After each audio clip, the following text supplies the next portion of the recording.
matrimonial. Abolición de los sistemas de transmisión y legado de los privilegios patrimoniales y económicos adquiridos por los cuerpos hablantes. Universalización de las prácticas estigmatizadas como abyectas. Resexualizar el ano. La relación contrasexual será válida y efectiva por un periodo de tiempo limitado. Nunca debe suponer la totalidad de la vida del cuerpo hablante. La sociedad contrasexual no conducirá jamás al acto de la reproducción. Los métodos de contracepción y de interrupción del embarazo serán distribuidos por todas partes, siendo obligatorios para todo cuerpo hablante. La contrasexualidad denuncia, persigue y castiga a los que impidan los cambios de sexo. La sociedad contrasexual demanda la abolición de la familia nuclear.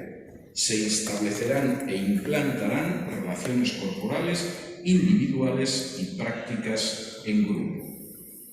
Es un futuro verdaderamente interesante, en el cual el aborto y la contracepción será obligatoria, no sea que nos acordemos de que la gente tiene hijos precisamente por la relación sexual entre un hombre y una mujer. Resexualizaremos el ano, destruiremos la familia e incluso ni siquiera mantendremos las relaciones económicas que nacen de la familia, por ejemplo, mediante las herencias o los testamentos.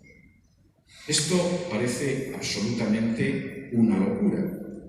Choca con la biología, choca con la naturaleza y pretende acabar con la familia, con la sociedad que conocemos y con los seres humanos como individuos que han vivido a lo largo de milenios. Cualquiera diría que es imposible que nadie crea esto, es algo irreal, como una novela loca de ciencia ficción. Sin embargo, en estos momentos, lo cierto es que la ideología de género se impone a pasos agigantados en todo el mundo. Lo cierto es que Hispanoamérica es uno de los campos de batalla de la ideología de género. Lo cierto, como luego señalaré, es que el único obstáculo que encuentran para imponer la ideología de género son las iglesias evangélicas. Concretamente, el año pasado, a inicios del año pasado, en una reunión de organizaciones homosexuales celebrada en Bogotá, Colombia, se señalaba que el único obstáculo para la imposición de la ideología de género en todo el subcontinente son los evangélicos, y que estaban sorprendidos porque no habían contado con ello. ¿Cómo se puede imponer una ideología tan absurda como la ideología de género que pretende que no existen hombres y mujeres sino cuerpos hablantes, que en realidad las mujeres dan a luz porque en algún momento los hombres conseguimos imponerles que dieran a luz, o que señala que la sexualidad del futuro va a ser una sexualidad centrada en el ano? Se impone a través de varios mecanismos a los que me voy a referir somera y brevemente en los próximos minutos. El primero son los medios de comunicación y la manipulación del lenguaje.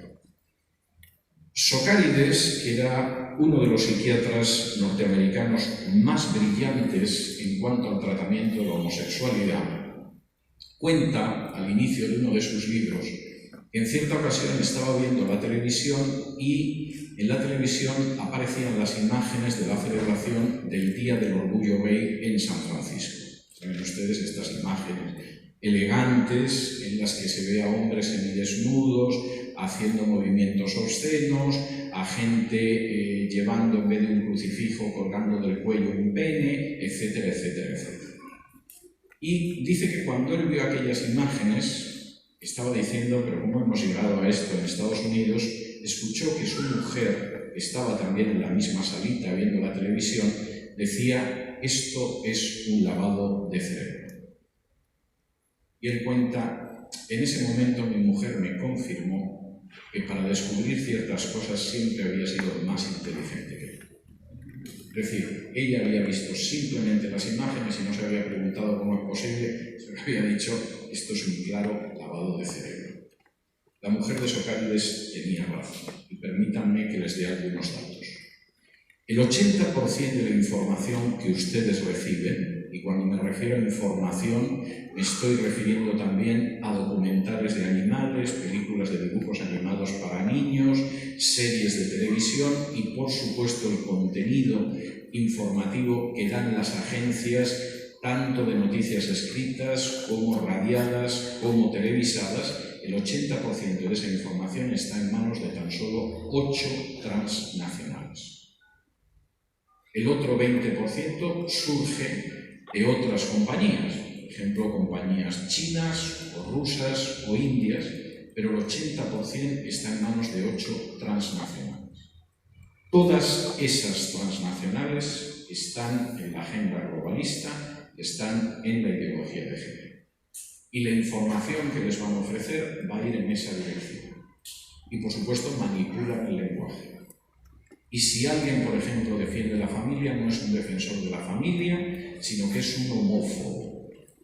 Y si alguien se manifiesta en contra del aborto, no es un defensor de la vida, sino un fanático religioso que quiere privar a las mujeres de sus derechos reproductivos. Cada vez que oigo que se define el aborto como un derecho reproductivo, no sé si reír o llorar. Porque no es un derecho reproductivo. En realidad es una imposición legal para destruir la reproducción. Y en este sentido la manipulación del lenguaje es muy clara. No solo es la información. El 90% de la música que se consume, y eso incluye a veces hasta la música clásica, está en manos tan solo de 3 transnacionales. Esas 3 transnacionales no solo controlan la música que consume sobre todo los jóvenes, sino que también controlan las cadenas de vídeos musicales o los vídeos musicales que se realizan. Si tienen estómago suficiente, quisiera invitarles a que solo una tarde pongan ustedes cualquiera de las cadenas de vídeos musicales de actualidad, donde la promiscuidad de todo tipo, incluida la homosexual o el ocultismo, es evidentísimo. Cada vez se ha ido haciendo más evidente. Empezaron jugando con algunos símbolos ocultistas, ahora hay canciones que son simplemente un manifiesto ocultista. Y por supuesto la promiscuidad es algo más que visible en vídeos musicales que a veces hasta tienen canciones inocentes, pero cuando se transforman en vídeos son un canto a la promiscuidad. El 90% de esa producción está en manos de 3 transnacionales. Luego puede haber un 10% que a lo mejor se dedican a grabar música tradicional peruana o flamenco español o cosas de este tipo, pero el 90% de lo que se consume, que seguramente es consumido por más que el 90%, está en manos de 3 transnacionales. La pornografía, y evidentemente la pornografía es algo bochornoso, pero es un grandísimo negocio, la pornografía está en manos de tan solo 3 transnacionales en un 90%. Luego habrá gente que con su pareja hace un vídeo pornográfico, intenta venderlo en internet, etc. No llegan al 10%. El 90% son 3 transnacionales. Y por cierto, las declaraciones de algunos de los presidentes de estas transnacionales de la pornografía son verdaderamente pavorosas, porque apuntan de manera bastante clara al hecho de que odian el cristianismo y que la difusión de la pornografía les ayuda en su batalla contra el cristianismo. Y quisiera decirles otro aspecto más dentro de los medios de comunicación, por si fuera poco que el 80% de la información lo controlen 8 transnacionales. El 90% de la música está en manos de 3 o el 90% de la pornografía en manos de 3, al mismo tiempo controlan el lenguaje y utilizan un lenguaje totalmente falso para avanzar la ideología de género. Por ejemplo, expresiones del tipo de si 2 personas se quieren, ¿por qué no se van a casar? Si Juan y María se quieren, se pueden casar. Si Juan y Carlos se quieren, ¿por qué no se van a poder casar? Pues por la misma razón que hay una serie de relaciones que no se pueden casar y que nadie lo discute. Si un niño tiene 6 años y hay una mujer de 20 que quiere casarse con él, no lo toleramos. Incluso si es un hombre de 20 y una niña de 6, nos horrorizamos ante la idea. Y nadie dice, y si se quieren, ¿por qué no va a ser posible? Pues porque es una monstruosidad y legalmente no tiene lugar. Y por supuesto, todavía aceptamos que una persona no se pueda casar con un animal. Bueno, pero es que, de verdad, el ser que más la ha querido en la vida ha sido su perro, sí, lo podemos entender, pero eso no permite que se legalice el matrimonio entre seres humanos y animales. La zoofilia y la paidofilia pueden ser atractivas para ciertas personas, pero a nadie se le ocurre legalizarlas, y tampoco legalizaríamos el incesto. No, está enamoradísima de su padre, sería muy feliz convirtiéndose en la esposa de su padre. O son dos hermanos que se quieren tanto que en realidad se casarían. La misma idea nos repugna y está fuera de todas las legislaciones. ¿Por qué, sin embargo, vamos a aceptar que dos personas del mismo sexo se casen si todavía no aceptamos el incesto, la paidofilia o la zoofilia? Y digo todavía porque dentro del movimiento gay y de la ideología de género hay presiones crecientes para que la paidofilia se convierta en una práctica que no sea castigada legalmente. Y de nuevo han encontrado el argumento. ¿Qué mejor que un adulto para adiestrar sexualmente a un niño? Y habría que preguntarse por qué un niño necesita adiestramiento sexual cuando no forma parte de su desarrollo espiritual ni psicológico. El niño tendrá relaciones sexuales cuando deje de ser un niño, sea un adulto, sea consciente y en un contexto que lo permite. Pretender que una criatura de 3, 5, 6, 8 años va a ser utilizado sexualmente por un adulto es absolutamente repugnante, aunque la ideología de género lo marca como una meta que viene a continuar. Segundo, aparte de los medios de comunicación y de la manipulación del lenguaje, la ideología de género se está extendiendo a través de la educación. Y esta es una batalla que en estos momentos ustedes tienen ya que librar. Yo no sé si los partidarios de la ideología de género han leído alguna vez la frase de los jesuitas de dame un niño durante los primeros 7 años de su vida y lo tendré toda la vida. No lo sé si es así, pero es lo que ellos quieren hacer. Y por supuesto pretenden que la educación en la ideología de género empiece desde el jardín de infancia. En el año 2006, en mi país de origen, en España, se aprobó una asignatura que tenía un título muy bonito porque era Educación para la Ciudadanía. ¿Y quién no quiere educar a los niños para que sean buenos ciudadanos? Igual que quién no quiere los derechos de salud sexual y reproductiva para la mujer. El problema es que detrás lo que se esconde es el aborto. Y detrás de la educación para la ciudadanía se escondía el adoctrinamiento homosexual de los adultos. Y por supuesto, la idea era que fuera a partir de los 3 años. Cuando un niño todavía tiene problemas para controlar esfínteres y se encuentra con el problema bastante difícil de resolver, de cómo se abrochan los cordones de los zapatos, al niño se le adoctrina para que sepa que efectivamente la homosexualidad es una bendición.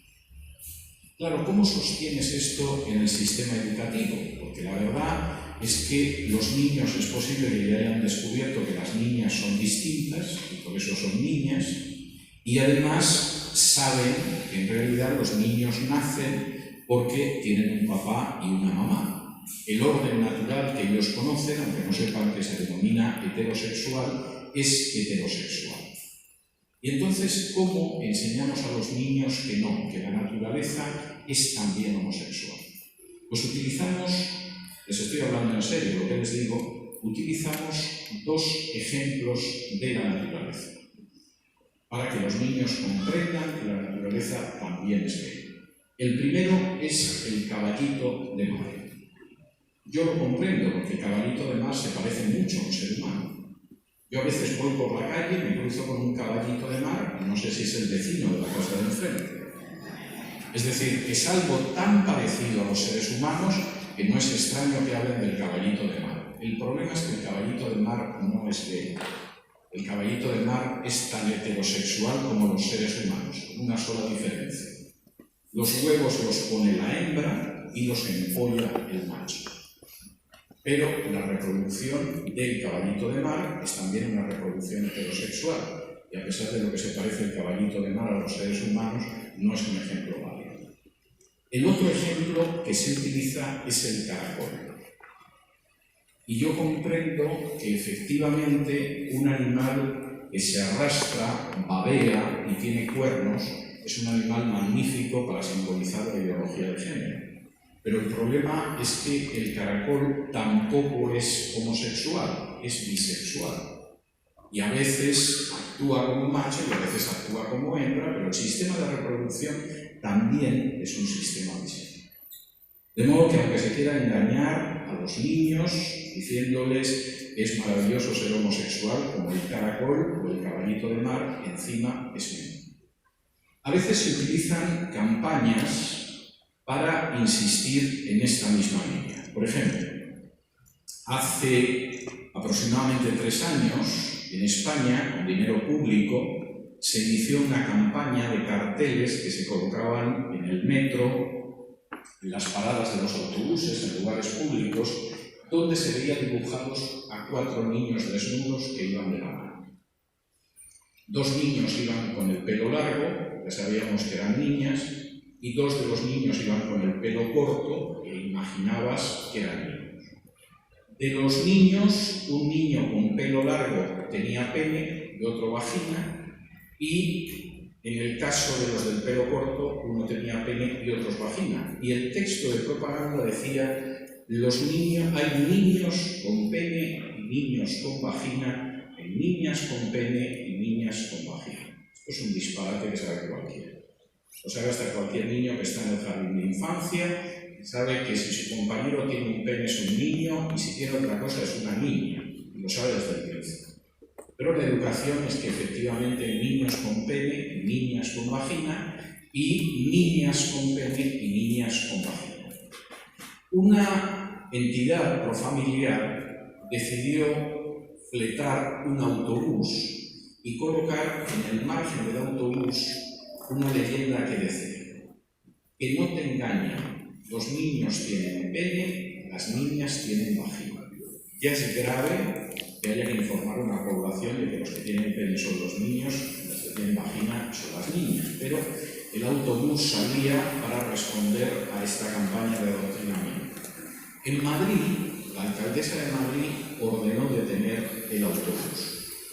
En algunas otras partes de España no los dejaron manifestarse e incluso quisieron procesarlos por delitos de odio. Al final, efectivamente, la idea de manipular el lenguaje era muy clara. Por supuesto, la idea de manipular la educación era muy clara. A veces la situación es más divertida. Por ejemplo, la Universidad de Granada, en España, con fondos públicos, decidió sacar un calendario inclusivo que obedeciera a la ideología de género. Es un calendario inclusivo que obedezca a la ideología de género. Muy sencillo. Los meses se llamaban enero, febrero, marzo, abril, mayo, junio, julio, agosto, septiembre, hasta llegar a diciembre. Claro, si hubiera sido inclusivo, en realidad, a lo mejor tendría que haber sido enero, febrero, marzo, abril, mayo, junio o algo así, pero no, era enero, febrero, marzo, abril, mayo, junio, hasta llegar a diciembre. Es una buena manera de desperdiciar el dinero público destinado a la educación universitaria. De manera que la segunda vía de transmisión de la ideología de género es la educación, y en esto ya están aquí en el Perú. La tercera es la ley. Y esto es enormemente importante, porque esta es una batalla que ustedes solo están empezando a librar y que se va a tomar mucho tiempo.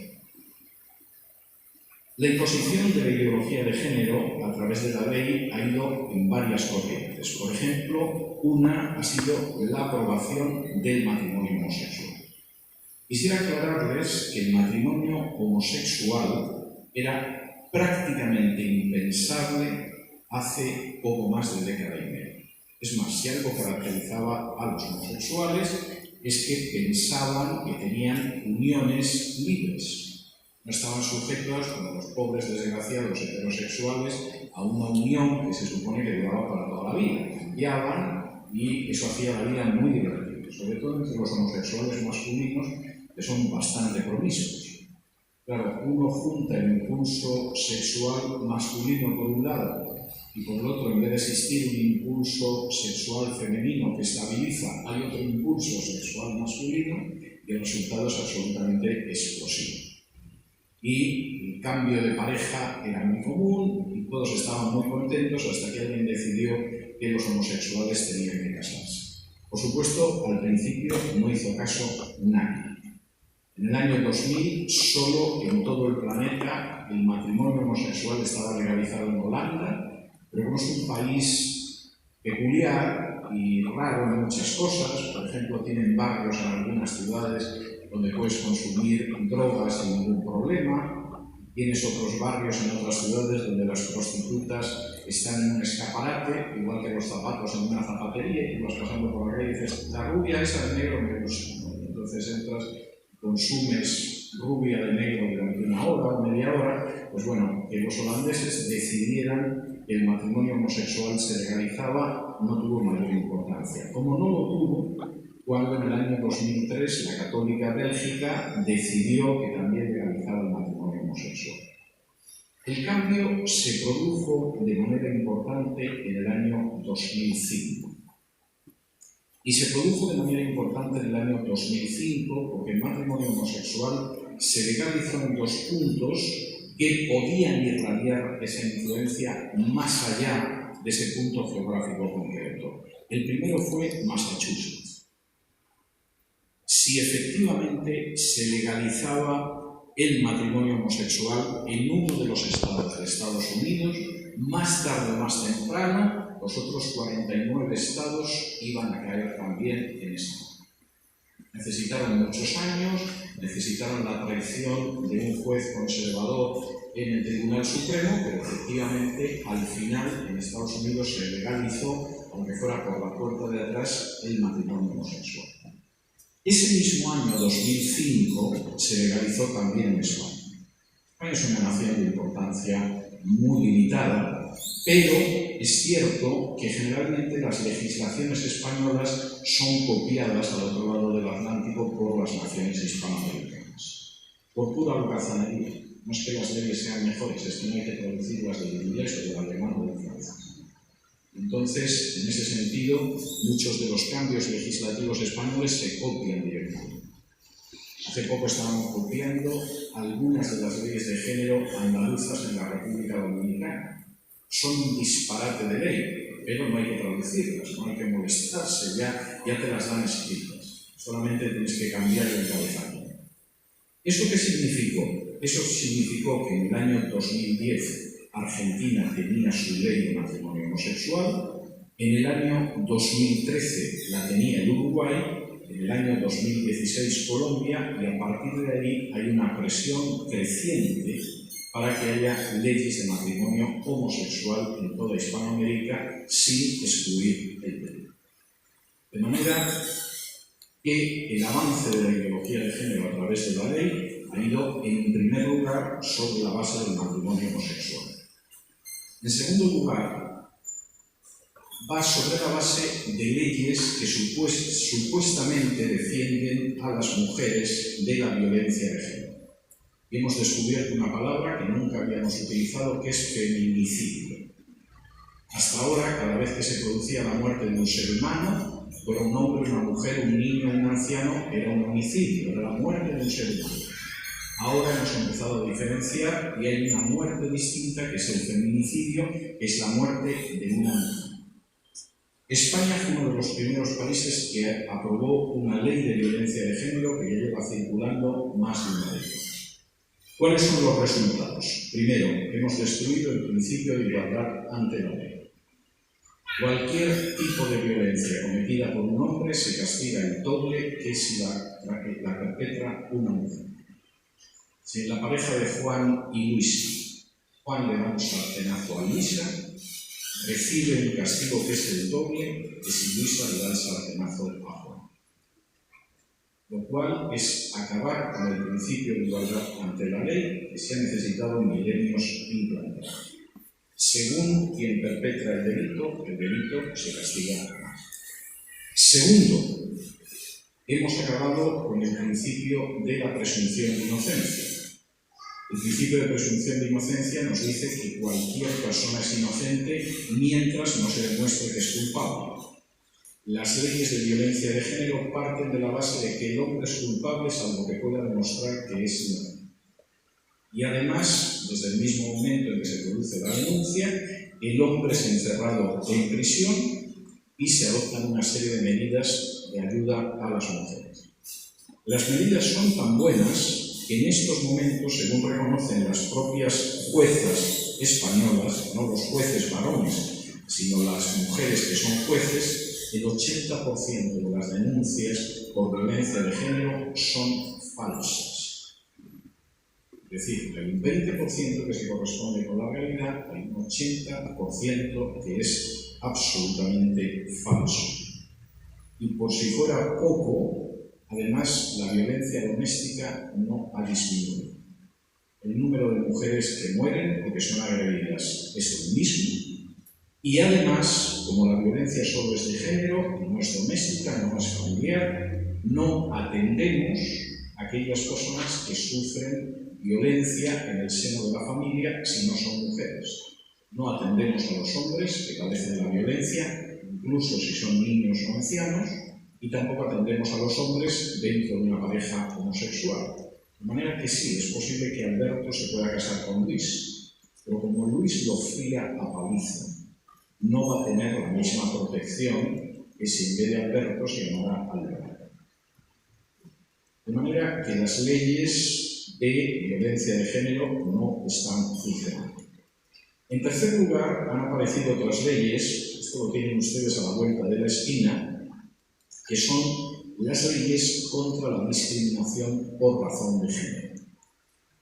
Esto suena bien, es decir, combatir la discriminación de género es algo que suena bien. El problema es que las leyes contra la discriminación por razón de género lo único que pretenden es que nadie pueda mover un solo dedo frente a la imposición de la ideología de género. Les pongo ejemplos. Si en un momento determinado ustedes son pastores de una iglesia y de pronto llega el director del coro y le dice: mire, pastor, a partir del domingo voy a venir con mi novio a la iglesia, que se va a sentar en la primera fila, y esperamos que dentro de unos meses, porque esta relación va bien, nos case usted. Usted dice: vamos, no tengo la menor intención de casarle a usted con su novio y no venga usted el domingo a dirigir el coro. Le puede caer encima el peso de la ley porque usted está discriminando a una persona por razón de género, concretamente porque es homosexual. O imagínese que trabaja para una misión y de pronto su secretaria, que era una chica muy agradable, llega y le dice: tengo una novia y me va a venir a recoger al trabajo todos los días y hombre, nos gustaría en algún momento que quizá usted nos casara. Usted dice: mire, no está de acuerdo con los valores de una misión cristiana que una persona traiga matrimonio con una persona del mismo sexo.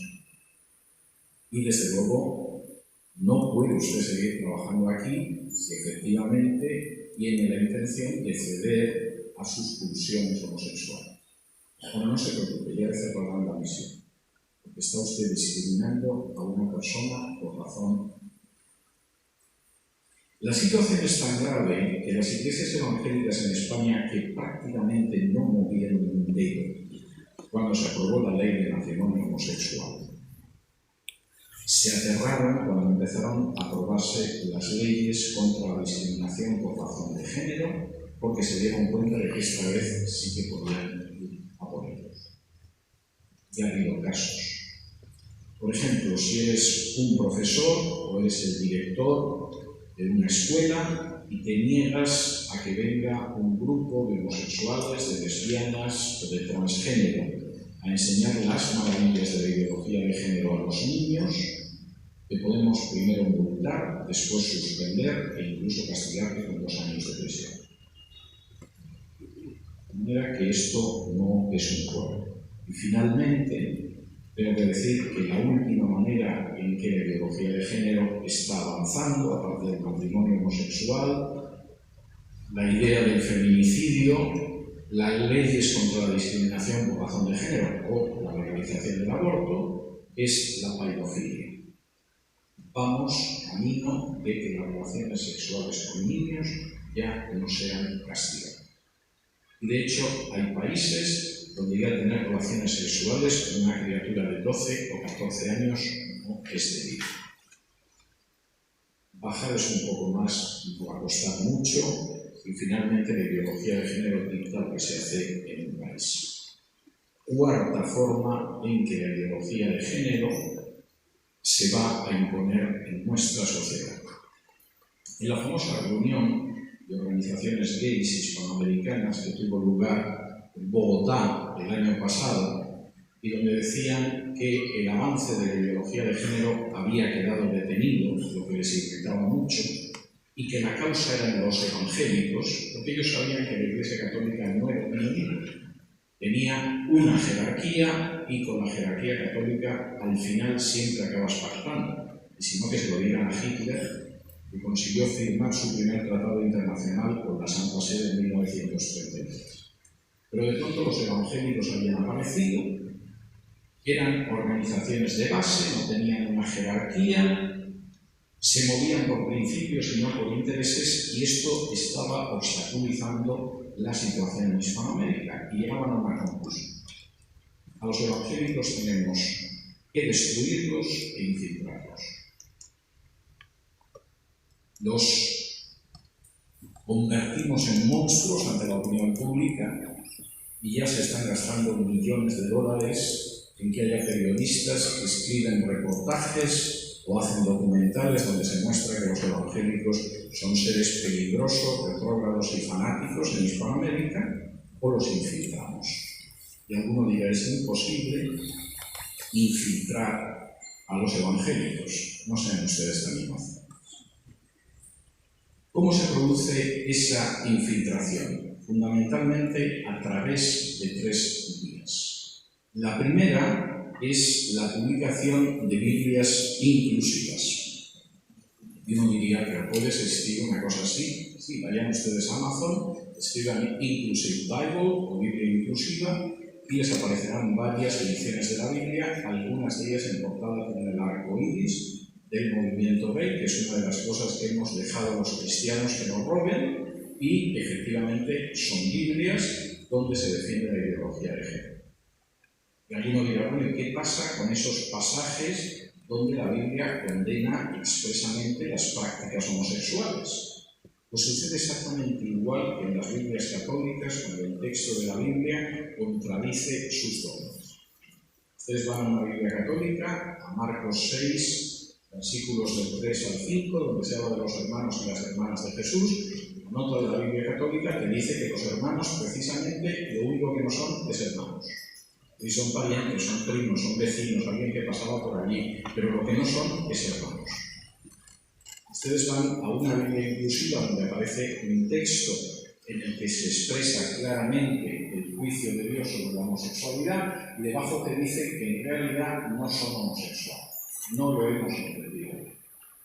Es exactamente lo mismo que lleva haciendo siglos la Iglesia Católica con sus versiones de la Biblia. Y por supuesto que en Biblias inclusivas. El segundo canal para infiltrar a las iglesias evangélicas es la teología queer, o la teología gay, o la teología homosexual. La palabra queer es una palabra muy fuerte en inglés que significa homosexual, pero es un término insultante, de manera que al traducirlo al español han preferido dejarlo como queer, porque claro, traducirlo al español podría provocar la burla de la gente. ¿Y qué sostiene la teología queer? Sostiene cosas extraordinarias. Por ejemplo, uno de sus teólogos, que se llama Hugh William Montefiore, sostiene que en realidad Jesús era homosexual. De hecho, no hay manera de entender a Jesús si no nos damos cuenta de que era homosexual. O, por ejemplo, una de sus teólogas más conocidas, Marcella Althaus Reid, que tiene un libro que se llama The Queer God, que sería el Dios homosexual. La palabra es bastante más fuerte. Es un libro donde sostiene que la Biblia está llena de bellas historias de amor homosexual, que no hemos podido ver en milenios, pero que gracias a la señora Althaus Reid ahora sabemos que están en la Biblia. Y alguno dirá, pero eso no puede pasar aquí. Eso pasa con los americanos, que están medio locos. Son geniales, ¿eh? Lo mismo te colocan un nombre de la luna y tal. Todo el mundo sabe que están un poco movidos. Eso al sur del Río Grande no puede suceder. Al sur del Río Grande sucede. Y sucede de una manera muy grave. Este libro se llama El Evangelio Subversivo. Está escrito por un misionero en Hispanoamérica que se llama Thomas Hanks y está publicado por la editorial CLIE, que hasta hace relativamente poco era una editorial evangélica conservadora. ¿Qué cuenta el libro de Thomas Hanks del Evangelio Subversivo? Todo eso Thomas Hanks estaba casado, tenía descendencia, un día decidió salir del armario, como dicen en España, salir del closet, y reconocer que era homosexual y enseñarnos, además, toda la carga de homosexualidad que tiene el Nuevo Testamento. De hecho, este libro, publicado por CLIE, se dedica a ello. ¿Qué nos cuenta? Bueno, por ejemplo, nos cuenta que el criado del centurión era el amante del centurión. Y como Jesús curó al criado del centurión, Jesús bendijo los matrimonios homosexuales. No sé cómo en más de 2000 años no nos hemos dado cuenta de que el criado del centurión era el amante del centurión. A lo mejor nadie se dio cuenta porque en el texto no hay nada, absolutamente nada, que señale eso. Pero el libro del señor Hanks, publicado por la editorial CLIE, efectivamente nos muestra que es así. Bueno, incluso nos revela cosas que nunca hubiéramos imaginado. Por ejemplo, cuál era la relación exacta que tenía Jesús con el apóstol Juan. Y cito textualmente. El texto, está hablando del Evangelio de Juan, puntualiza que ese amor especial consistía en la cercanía física y la intimidad corporal. Es decir, ser el discípulo amado por Jesús con un amor diferente era experimentar intimidad física como hábito común. Pedro y los demás apóstoles reconocerían y darían por sentada tal relación entre Jesús y el discípulo amado. Pedro también sabía que Jesús compartiría con el discípulo amado secretos íntimos que los demás apóstoles ignoraban y tendrían que averiguar. Así, la lectura natural y menos forzada del texto es que Jesús, además de amar a todos sus discípulos, tenía un amado de quien era el amante. ¿Qué mente más enferma, más sucia, más blasfema hay que tener para decir que la relación de amor especial entre Jesús y Juan era la relación entre los amados? O como dice este libro, eran novios y amantes y todo el mundo lo sabía.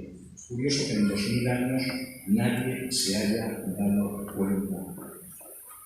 El libro, en ese sentido, es una aventura, pero no crean que solamente mancha de manera blasfema a Jesús. Fíjense lo que dice Pablo. Pablo, el héroe de Lucas, no solamente es soltero, quizá viudo y divorciado, sino que siempre busca la compañía de otro varón en sus viajes, Bernabé y Silas. Robert Bosch cita evidencia de algunas autoridades que concluyen que Pablo tuvo una orientación homosexual.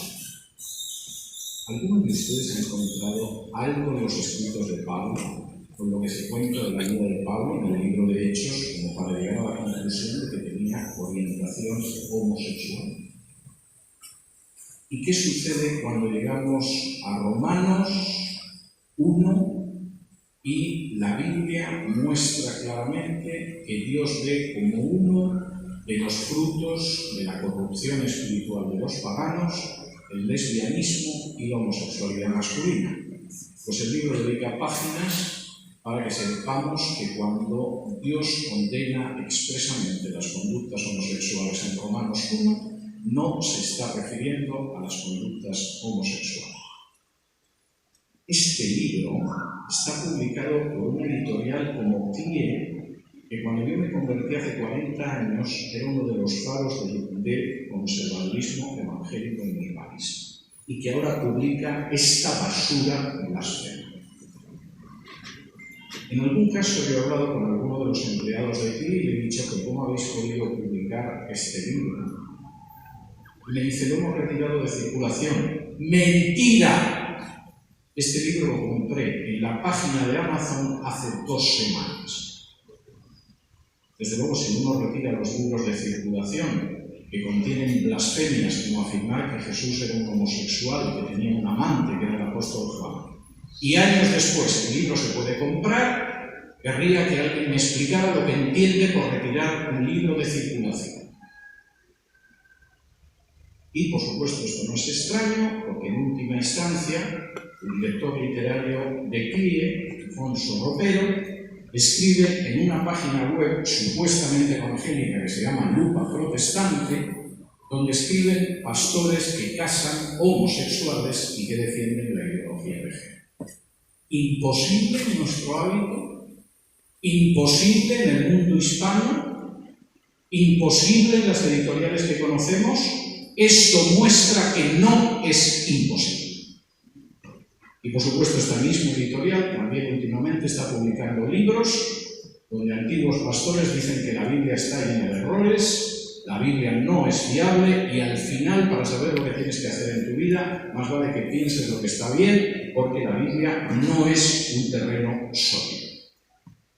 De modo que si alguien piensa en un momento determinado que esto no puede suceder aquí, esto ya está sucediendo aquí. Y hasta unos extremos verdaderamente asquerosos y repugnantes. ¿De qué mente tan sucia puede partir la idea de que Jesús y Juan eran amantes homosexuales? ¿Qué gente tan degenerada puede publicar un libro de este tipo? ¿Hasta qué punto de maldad se puede llegar para ser el director literario de una editorial que publica esta bazofia, esta basura y esta blasfemia? Pues esta es la realidad. Por supuesto que han decidido infiltrarnos, y una de las formas es la teología gay, y una de las formas son editoriales que fueron respetables en su día, pero que han dejado de ser de manera. Y por supuesto la tercera forma es infiltrar los organismos interdenominacionales. En estos momentos, la FEREDE, la Federación de Entidades Religiosas Evangélicas de España, que viene a agrupar quizá el 70-80% de las iglesias evangélicas en España, tiene en su interior denominaciones que casan homosexuales. Y cuando la mayoría de sus miembros, que son cristianos bíblicos, han pedido a su secretario general que se trate ese tema y que no se mantenga en el seno de la Federación a gente y denominaciones que casan parejas homosexuales, el secretario general, Mariano Blázquez, lleva años evitando que se produzca esa reunión y esa expulsión. No puede pasar aquí, está pasando aquí. Y si en algún momento, en cualquier federación, confederación, unión, como se llame aquí de pastores, surge una situación como esa, extirpen esa situación desde el principio. Porque un poco de levadura acaba corrompiendo toda la masa. Y cuando te encuentras con denominaciones que no solamente casan parejas homosexuales, sino que cuelgan en internet conferencias explicando que no hemos entendido la Biblia jamás, que la Biblia está encantada de que los homosexuales se casen entre sí, es porque el grado de corrupción ya ha avanzado mucho. ¿Y cuál es la finalidad de todo esto? Pues miren, es muy sencillo, es que vayamos a una nueva sociedad, una sociedad que implica el final de la naturaleza humana, implica el final de la familia y que implica principios tan absolutamente disparatados y malignos como los que aparecen en el manifiesto de la contrasexualidad. yo tengo que preguntarles si es esa la sociedad que quieren para sus hijos. Porque si no es la sociedad que quieren para sus hijos, más vale que se movilicen ya. Permítanme que los últimos minutos que me quedan me detenga en cómo vamos a enfrentarnos con ese tipo de sociedad.